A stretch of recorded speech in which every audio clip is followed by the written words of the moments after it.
Donald Trump had communism dribbling out of his open mouth as he attempted to answer questions and speak to people. I'm going to warn you, this is pretty painful stuff to watch. Now, before this ratepayer protection pledge event even got started, there was a total cult performance. And it's fascinating when this happens. Trump often walks into a room. The people know they're expected to clap like trained seals. They never want to be the first ones to stop clapping. And so this is the cult result.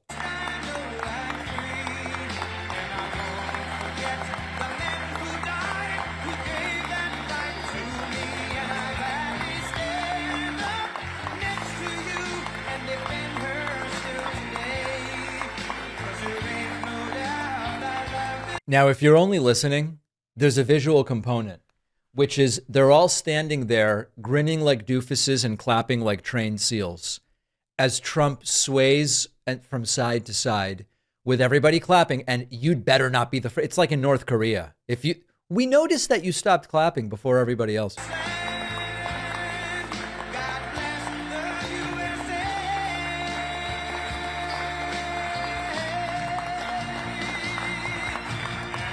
Proud.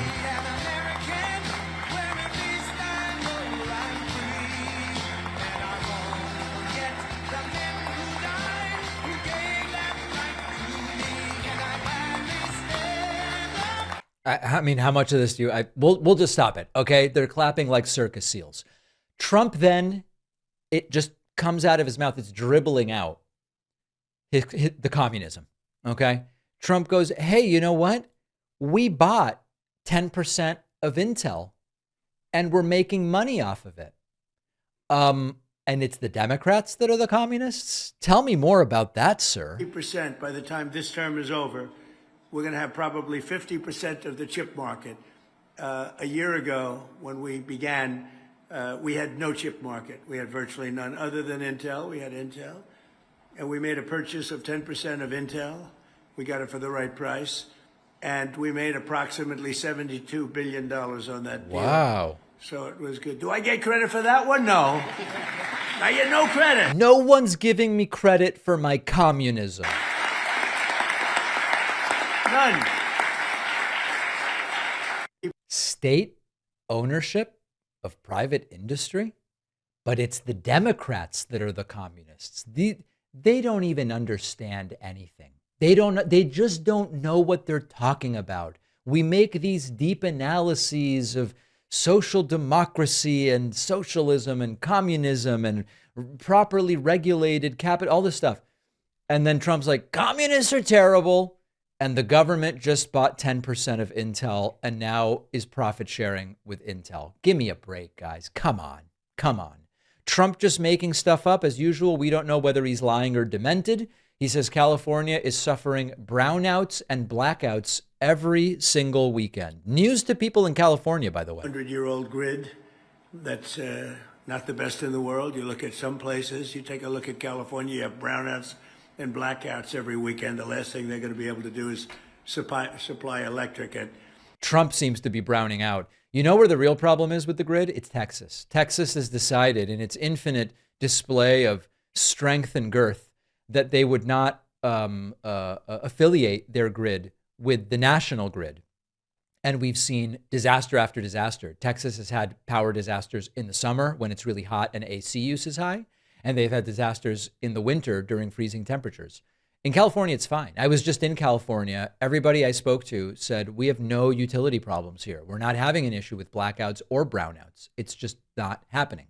Trump then decides to do something that sometimes it's like he can't help himself. Data centers are deeply unpopular with a large majority of the American people. And Trump goes, listen, you just got to convince communities the data centers are great. It's going to happen. It's going to happen. Now, to some degree, is it likely that data centers are going to be built and they're going to go somewhere? Yes, probably.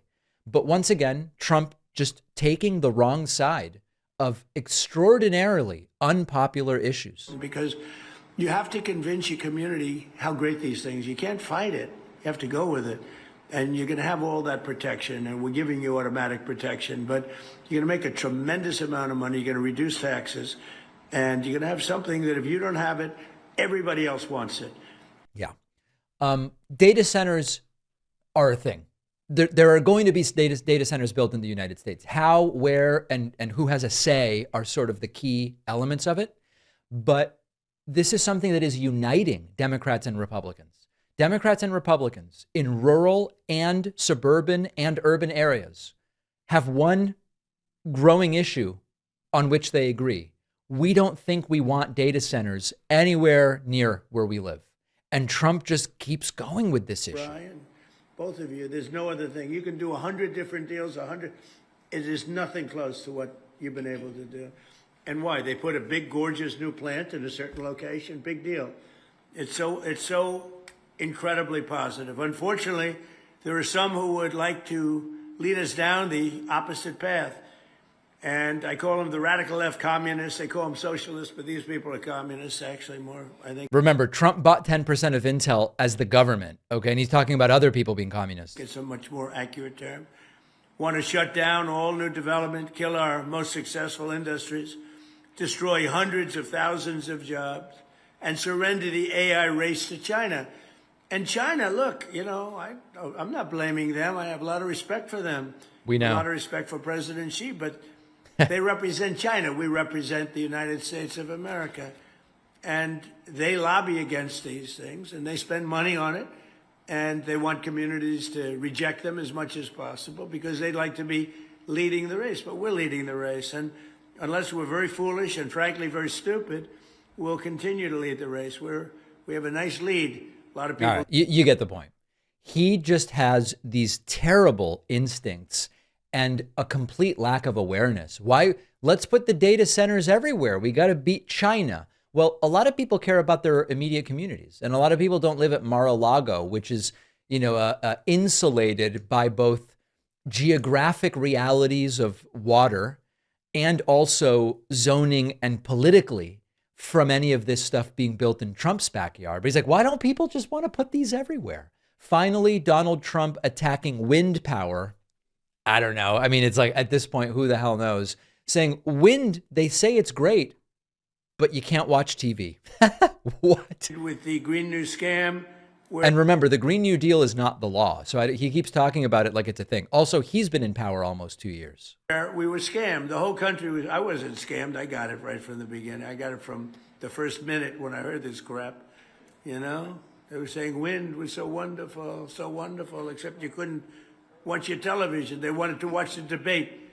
Donald Trump against Sleepy Joe Biden. Nobody could watch it because the wind wasn't blowing. Remember that? Now, of course, do you guys think Trump really doesn't get it? Like, do people at this point in time, wind is supplementing the grid. And so if the wind's not blowing, you still have electricity. Maybe Texas doesn't because they've isolated their grid. But no, I'm sort of kidding, but also not. And over time, we have technology called batteries where wind power can be stored and then used when it's not windy. Do you think Trump doesn't know that? Like, is this about he assumes his followers don't know it? Or does Donald Trump not know it? Is he subject to one of the filter bubbles and echo chambers that I write about in my forthcoming book, Pay Attention? I don't know. Let me know what you think. The brutally hot weather we have has a way of exposing malfunctioning underwear. You take one long walk or commute in the humidity, or you're in a studio like this one that's overheated one day, and suddenly it's the sweat and the friction and the readjusting. And this is where Sheath underwear is a game changer. We have a sponsor, Sheath. They just make great underwear built around a pouch design that will separate and support. It'll reduce skin-on-skin contact. It'll eliminate the chafing when things get a little sticky. Their lineup includes 5 or 8-inch boxer briefs. They've got trunks, base layers, socks, and more. You can get bamboo. You can get modal, cotton, airflow fabrics. The airflow fabrics are designed to be cooling and breathable, whether you're moving around or just lounging around. And Sheath's bamboo and modal options are built for soft, comfortable daily wear. You might be doing morning errands. Maybe it's a late night show you're going to. So during these blisteringly hot months, don't just crank up the fan and hope for the best. Upgrade your first layer. Go to sheathunderwear.com/Pakman. Use code Pakman for 20% off your entire order. The link is in the description.